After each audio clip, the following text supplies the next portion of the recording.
السلام علیکم۔ قرآن و حدیث کے معزز ناظرین و سامعین، ایک نئی ویڈیو کے ساتھ آپ کی خدمت میں حاضر ہیں۔ آج کی ویڈیو ہے ماہ محرم الحرام کے بارے میں۔ آج کی ویڈیو کے سوالات ہیں: ماہ محرم الحرام کے معنی کیا ہیں؟ یوم عاشور سے کیا مراد ہے؟ اسلامی سال کی ابتدا کب ہوئی؟ یوم عاشور اور محرم الحرام میں روزے رکھنے کی فضیلت کیا ہے؟ محرم الحرام میں انسانی تاریخ کے کون سے واقعات رونما ہوئے؟ محرم الحرام میں کون سے کام کرنے کے ہیں اور کون سے کاموں سے بچنا چاہیے؟ یہ سب کچھ آج کی ویڈیو میں، تو ہمارے ساتھ رہیے گا۔ سب سے پہلے محرم الحرام کے معنی کیا ہیں؟ محرم کے مہینے کو محرم اس کی تعظیم کی وجہ سے کہتے ہیں۔ لفظ حرام حرمت سے ہے، اس کے معنی ہیں قابل احترام، اور محرم الحرام کے معنی ہیں محرم کا مہینہ جو قابل احترام ہے، جیسا کہ مسجد الحرام کے معنی ہیں وہ مسجد جو قابل احترام اور عظمت والی ہے۔ بسا اوقات کسی چیز کی ممانعت اور حرمت اس کی عظمت کی وجہ سے ہوتی ہے۔ محرم الحرام ان 4 مہینوں میں سے ایک ہے جنہیں اللہ تبارک و تعالی نے حرمت والے مہینے قرار دیا ہے۔ انہیں قرآن میں اشہر حرم سے تعبیر کیا گیا ہے۔ وہ 4 مہینے یہ ہیں: ذوالقعدہ، ذی الحج، محرم الحرام اور رجب۔ ان مہینوں کو حرمت والا اس لیے کہتے ہیں کہ ان میں ہر ایسے کام سے جو فتنہ و فساد، قتل و غارت اور امن و سکون کی خرابی کا باعث ہو، بالخصوص منع کیا گیا ہے۔ ان 4 مہینوں کی حرمت و عظمت پہلی شریعتوں میں بھی مسلم رہی ہے، حتیٰ کہ زمانہ جاہلیت میں بھی ان 4 مہینوں کا احترام کیا جاتا تھا۔ عاشورہ محرم سے کیا مراد ہے؟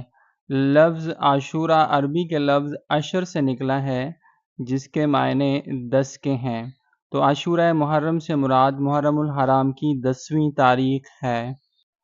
ہمارا نظریہ دین اسلام ہے۔ اس کی بنیاد علاقائیت، وطنیت، نسل پرستی یا زبان نہیں ہے، بلکہ ہمارا دین اسلام نہ صرف مذہب ہے بلکہ مکمل ضابطۂ حیات ہے۔ ہر قوم کا کوئی نہ کوئی کیلنڈر رہا ہے۔ یہودیوں کا سن 3700 قبل مسیح سے شروع ہوتا ہے۔ عیسوی سن کی ابتدا حضرت عیسیٰ علیہ السلام سے ہوتی ہے۔ اس طرح بکرمی سن کی ابتدا مہاراجہ بکرم اجیت کو ساکھا قوم پر فتح حاصل کرنے کے واقعے سے ہوتی ہے۔ اسی طرح سن ہجری حضور صلی اللہ علیہ وسلم کے سفر ہجرت مدینہ کی یاد دلاتا ہے۔ مکہ مکرمہ سے مدینہ منورہ کا یہ سفر 8 ربیع الاول کو ہوا، جو عیسوی سن کے مطابق 20 ستمبر 622 کا واقعہ ہے۔ یہیں سے اسلامی سال کی ابتدا ہوتی ہے، جس کو سیدنا فاروق اعظم رضی اللہ تعالیٰ عنہ نے اپنے دور خلافت میں نافذ کیا، اور اسی سال یکم محرم الحرام سے اسلامی سن کی ابتدا کی گئی۔ گویا پہلے اسلامی صدی کی ابتدا اور آغاز 16 جولائی 622 کو ہوا۔ اس امر میں بھی ایک عجیب حکمت پنہاں ہے کہ جب پہلی اسلامی صدی کی ابتدا ہوئی تو یکم محرم الحرام کو جمعے کا دن تھا۔ یوم عاشور اور محرم الحرام کے دیگر دنوں میں روزہ رکھنے کی فضیلت۔ محرم الحرام کا مہینہ قابل احترام اور عظمت والا مہینہ ہے۔ اس میں 10 محرم الحرام کے روزے کی بڑی فضیلت وارد ہوئی ہے۔ رمضان کے علاوہ باقی 11 مہینوں کے روزوں میں محرم کی 10ویں تاریخ کے روزے کا ثواب سب سے زیادہ ہے، اور اس ایک روزے کی وجہ سے گزرے ہوئے 1 سال کے گناہ صغیرہ معاف ہو جاتے ہیں۔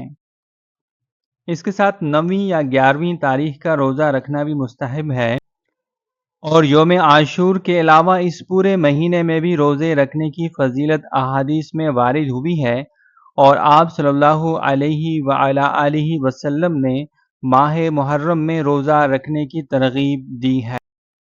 حضرت ابو ہریرہ رضی اللہ تعالی عنہ سے روایت ہے کہ رسول اللہ صلی اللہ علیہ وسلم نے فرمایا، افضل ترین روزے رمضان کے بعد ماہ محرم کے ہیں، اور فرض کے بعد افضل ترین نماز رات کی نماز ہے۔ صحیح مسلم۔ اسی طرح حضرت عبداللہ بن عباس رضی اللہ تعالی عنہما سے روایت ہے کہ آپ صلی اللہ علیہ وآلہ آلہ وصحبہ وسلم نے فرمایا، جو شخص یوم عرفہ کا روزہ رکھے گا تو اس کے 2 سال کے صغیرہ گناہوں کا کفارہ ہو جائے گا، اور جو شخص محرم کے مہینے میں 1 روزہ رکھے گا اس کو ہر روزے کے بدلے میں 30 روزوں کا ثواب ملے گا۔ محرم الحرام میں رونما پذیر ہونے والے انسانی تاریخ کے واقعات۔ طلوع اسلام سے قبل بھی تاریخ انسانیت کے بے شمار واقعات محرم الحرام میں رونما ہوئے۔ یہ واقعات محض اتفاقی یا حادثاتی نہ تھے، بلکہ قسام ازل کا اٹل فیصلہ تھا جو ہونا تھا اور ہو کر رہا۔ چند اہم واقعات جو محرم الحرام میں ظہور پذیر ہوئے۔ اس ماہ میں کائنات کی تخلیق ہوئی۔ حضرت آدم علیہ السلام پیدا ہوئے۔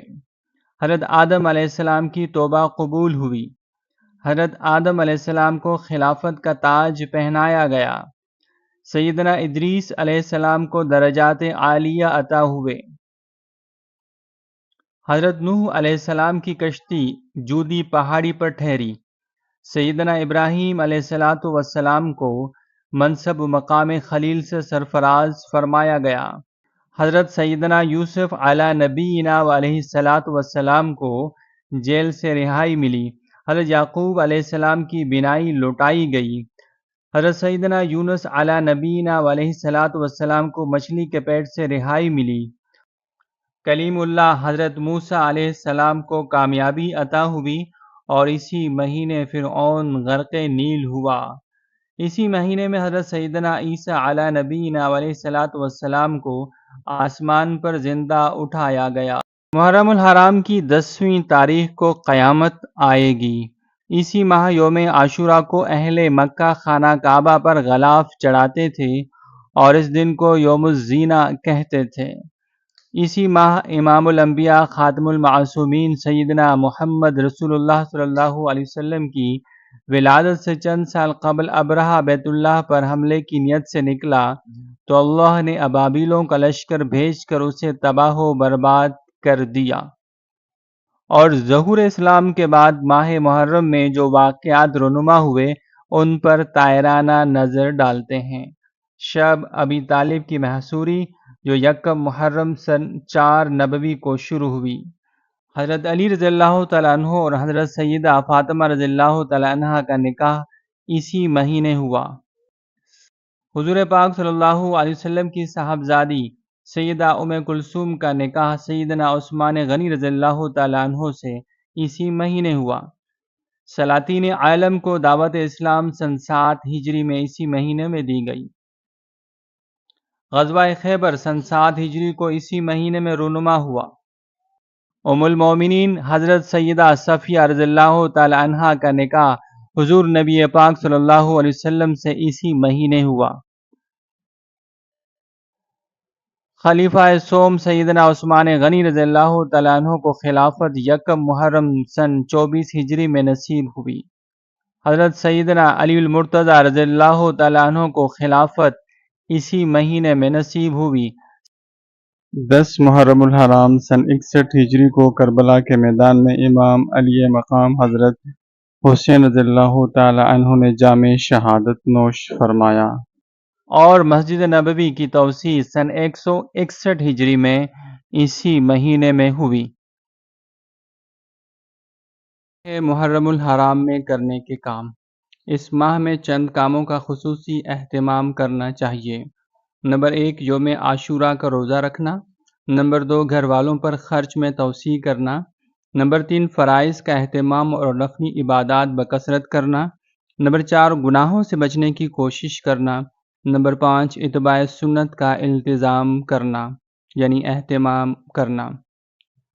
اور اس ماہ میں نہ کرنے کے کام، وہ امور جن سے اس ماہ میں بچنا چاہیے وہ یہ ہیں۔ نمبر 1 کالا لباس پہننا اور کالا جھنڈا لگانا۔ نمبر 2 نحوست اور غم کا مہینہ سمجھنا۔ نمبر 3 سوگ اور تعزیہ اور ماتم کرنا۔ نمبر 4 شربت وغیرہ کی سبیلیں لگانا۔